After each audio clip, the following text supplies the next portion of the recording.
Headlines చూస్తే 2,20,443 ఎకరాల్లో నష్టం జరిగిందంట. తీవ్ర సంక్షోభంలో తెలంగాణ రైతాంగం.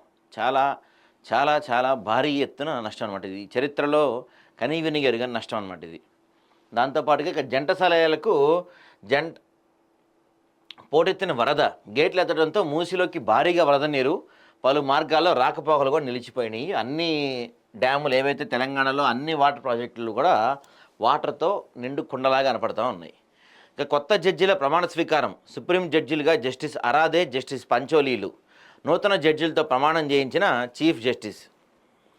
దాంతోపాటుగా వాళ్ళు ఎస్టీలు కాదు, లంబాడి, సుగాలి, బంజారాలను ఎస్టీ జాబితాని తొలగించాలని పిటిషన్.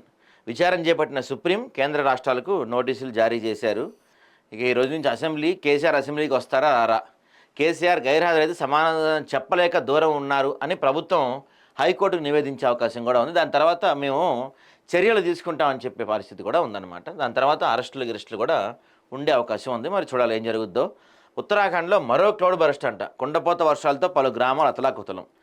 ఈ విపరీతమైన క్లౌడ్ బరస్ట్లు అవుతున్నాయి ఎందుకనో ఈ మధ్య. అది కూడా ఉత్తరాఖండ్ని టార్గెట్ చేసింది బాగా.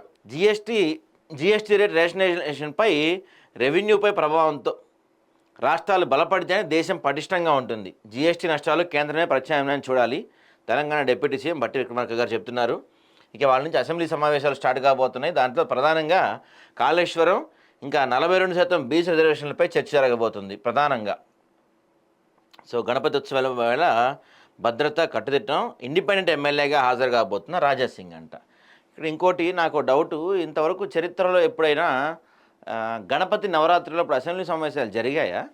ఇప్పుడు జరిగినట్టు పెద్ద గడపడలేదు గణపతి నవరాత్రులు. ఇప్పుడు ఫర్ ద ఫస్ట్ టైం అనుకుంటుంది నాకు తెలిసినంతవరకు అయితే.